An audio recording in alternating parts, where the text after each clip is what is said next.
Asim Munir is a straight guy. India की तरफ कोई हार्ड लाइन नहीं होगी. He will wait for the government to take any initiatives. जो initiative government लेगी, he'll support it. India is the fifth largest economy.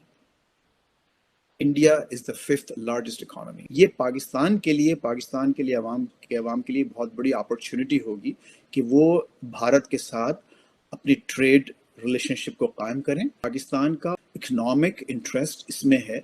लोगों को jobs मिलेंगे पाकिस्तान में, पाकिस्तान की इंडस्ट्री बढ़ेगी. देखिए, मैं हमेशा कहता हूं ये बिल्कुल ठीक है, भारत तरक्की कर रहा है, लेकिन क्या वो चाहेंगे कि उनके पास अड़ोस पड़ोस में फिर दोबारा आग शुरू हो जाए, फिर ये इस तरह के, फिर उनके भी सोर्सेज बर्न होंगे इन चीजों में और उनकी तरक्की भी रुक.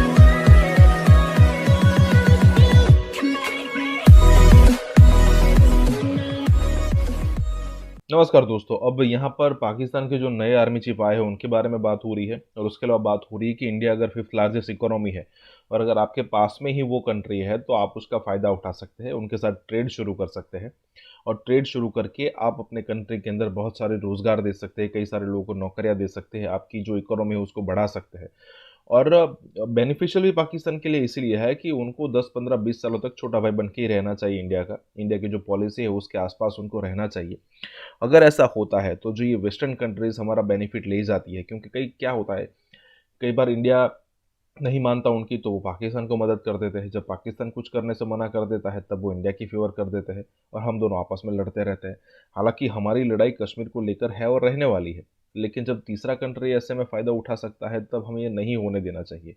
और ख़ास करके इंडिया तो अब ऐसा नहीं होने दे रहा, क्योंकि अमेरिका ने अनाउंस कर दिया $450 मिलियन का पैकेज, फिर भी इंडिया ने नहीं सुना. इंडिया को जो करना है वो करेंगे.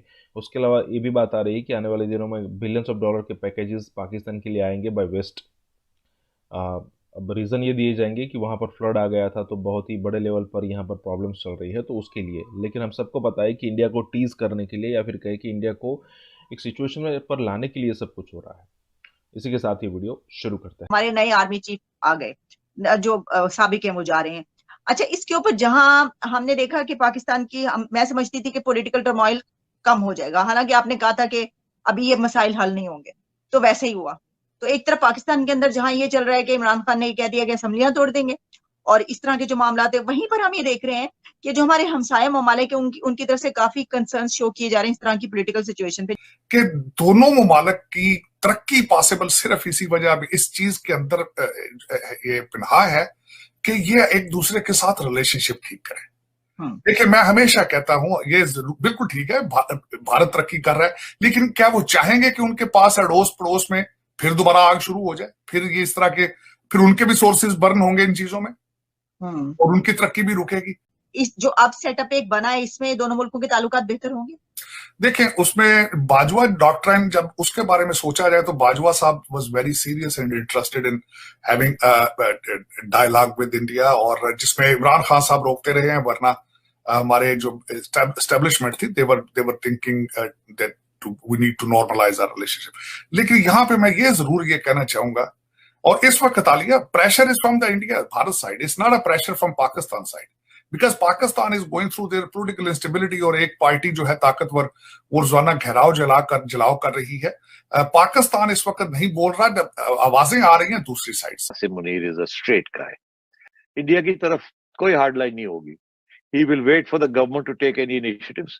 जो इनिशिएटिव गवर्नमेंट लेगी, he'll support it.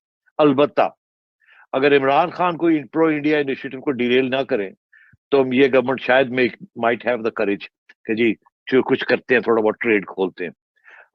तो मेरा ख्याल है कोई ऑपोजिशन नहीं आएगी इससे. नंबर 1. नंबर 2, सीज फायर जो है इंडिया के साथ रिटेन रहेगी. बाकी डिप्लोमेटिक रिलेशंस विद अमेरिका ब्ला ब्ला ब्ला ब्ला सब ठीक. It will carry on the same geoeconomics, not geostrategy approach. Good relations with everyone. Focus on domestic issues, domestic instability, and so on. तो मैं ये समझता हूँ कि on the whole, he will be support to the government. The government is also moderate. कोई extremists तो है नहीं वहाँ, कोई anarchists तो है नहीं वहाँ. They want good relations with everyone. और शरीफों का तो मॉडल ही है कि यार इकोनॉमिक डेवलपमेंट करो, यही this is good for Pakistan, ये कर दो वो कर दो, बाकी अल्लाह खैर सल्ला. तो मैं ये समझता हूँ कि Asim Munir will be a stabilising influence on the politics of this country. he will continue with General Bajwa's policies since February. Pull back करेंगे और let things be. Focus on internal army issues, especially terrorism. जो terrorism हो रही है ना, this is a terrible thing. It's taking a बहुत बड़ा इसके toll हो रहा है. I think he'll focus on that. He'll focus on other issues. India is the 5th largest economy. India is the 5th largest economy.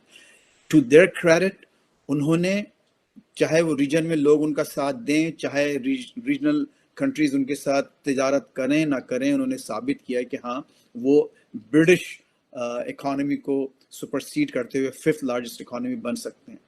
आज पाकिस्तान का और दूसरे जो रीजन के जो ममालिक हैं उनका इकोनॉमिक इंटरेस्ट इसमें है कि वो इस इकोनॉमिक पावर का जो रीजन में जो जब एक लहर जैसे एब जब होता है मामला, तो सब उसके साथ ऊंचा बढ़ सकते हैं. आज 5th लार्जेस्ट इकोनॉमी को अपने आप को सस्टेन करने के लिए रिसोर्सेज की, ह्यूमन रिसोर्सेज की और दूसरी कई चीज़ों की ज़रूरत होती है जो कि अगर उसको रीजन से मिले तो ज़्यादा फ़ायदा होता है. अगर आज पाकिस्तान अपने इसके साथ तजारत शुरू कर दे, मैं नहीं कहता कि बिल्कुल बग़ैर किसी कंडीशंस के, बग़ैर किसी शराइत के, ठीक है जिस तरह से भी कर सकें, ये पाकिस्तान के लिए अवाम के लिए बहुत बड़ी अपॉर्चुनिटी होगी कि वो भारत के साथ अपनी ट्रेड रिलेशनशिप को कायम करें. लोगों को जॉब्स मिलेंगे पाकिस्तान में, पाकिस्तान की इंडस्ट्री बढ़ेगी. उस 5th लार्जेस्ट इकोनॉमी को फीड करने के लिए बहुत सख्त ज़रूरत है कि उसके पास मुसलसल एक सप्लाई चेन बनी रहे हर चीज़ की. वो सप्लाई चेन में पाकिस्तान भी हिस्सा बन सकता है, पाकिस्तान फवायद उठा सकता है. कुछ मॉरल इश्यूज भी हैं, मेरा ख्याल है कि ये शायद उस पर भी फोकस करेंगे. I just come to that. क्योंकि आर्मी की बड़ी बदनामी हुई है. चीफ्स जो हैं, पिछले 2-3 चीफ्स जो हैं वो बहुत कुछ ले गए हैं, और जिसके साथ फौज की काफी बदनामी हुई है कि यार चीफ्स की करते पे ने, कोई अरबपति बन रहा है, कोई मल्टी अरबपति बन जाते हैं, एक ही हो रहे हैं. तो आई थिंक वहां भी Asim Munir is going to put a halt to things like that. वो morally he is upright ना, तो वो morally strong. तो मेरा ख्याल है कि you'll see that also कि ये जो बदनामी हुई है जिस वजह से, वो सब चीजें रुकेंगी. अब आर्मी वेलफेयर जरूर होगा, वेटरन्स का वेलफेयर एंड शहीदों का and so on and so fourth, 14 का. बट ये जो है ना, ये प्लॉट कल्चर फलाना ढिंगड़ा, मेरा ख्याल है थोड़ा सा तो वहाँ गिवन हिज मॉरल अपराइटनेस वहां कुछ हॉट तो होगा कि फौज की बड़ी बदनामी हो रही है. बट जो हो चुका है वो तो हो ही चुका है. अब आप डिफेंस हाउसिंग सोसाइटी को तो बंद नहीं कर सकते ना, जहां भी जाए वो शायद और भी बढ़ेंगी, डजंट मैटर. अब आइए आपके, तो पाकिस्तान इज फेसिंग, वही बात हुई. बाजवा साहब का डॉक्ट्राइन का एक हिस्सा ये भी था कि एक बॉर्डर को साफ करके दूसरे बॉर्डर को उस पर तवज्जो दी जाए. तो वो डॉक्टर आजकल नहीं काम कर रहा, क्योंकि इधर से भी आवाजें आ रही हैं और उधर से भी आवाजें आ रही हैं. तो सबसे बड़ा चैलेंज जो होगा हमारे आसिम मुनीर साहब के लिए, जिस तरह मैं एक और अर्ज करना चाहता हूं कि वेस्टर्न मीडिया जो है, जिसमें इंक्लूडिंग गार्डियन, जिसमें including Washington times, Washington post और न्यूयॉर्क टाइम्स, इन्होंने 2 चीजें आइडेंटिफाई की चैलेंजेस आसिम मुनीर साहब के लिए. नंबर 1 इकोनॉमी, और दूसरा जो एस्टेब्लिशमेंट की रिप्यूट को डैमेज हो चुका है. These are the two to restore trust and faith in the institution, और आर्मी को मदद करनी पड़ेगी इकोनॉमी के लिए. लेकिन देखें, चाइना आपसे काम नहीं कर रहा, अफगानिस्तान आपको थ्रेट दे रहा है, भारत आपको थ्रेट दे रहा है. खान साहब ने खुद कल अपनी तकरीर में कहा, मैं जिधर जाता हूं पैसे मांगते शर्मिंदा होता हूं. पैसा दे ही नहीं रहा को आपको बंदा, क्योंकि लोग, इकोनॉमी स्लगिश है, सप्लाई चेन रिस्टोर नहीं हो रही. इन्फ्लेशन की वजह से इंग्लैंड के 3 प्राइम मिनिस्टर चेंज हो गए. आपको आदत पड़ी है, आप कहते हैं खैरात में भी दें, सैलाब के पैसे भी लोगों ने आपको नहीं दिए, आप एटॉमिक थ्रेट करते हैं बार, उसको भी नहीं दिए, दहशतगर्दी भी आप लोग आपकी बाय नहीं कर रहे, और सिर्फ एक प्रोडक्ट है आपके पास चीप लेबर बार भेजने की, वो सऊदी अरेबिया कोई ना कोई टुकड़े डाल देता है. लेकिन कितना अर्सा ये गेम चलाएंगे आप? यू आर इन, वो कहते हैं अब आप बंद गली में फंसे हैं. प्लीज अब आप कोशिश करें कि इसको मैनेज किया जाए, मैनेज करें इसको, जिस तरह आप अदालतें मैनेज करते हैं, दूसरे डिपार्टमेंट मैनेज करते हैं,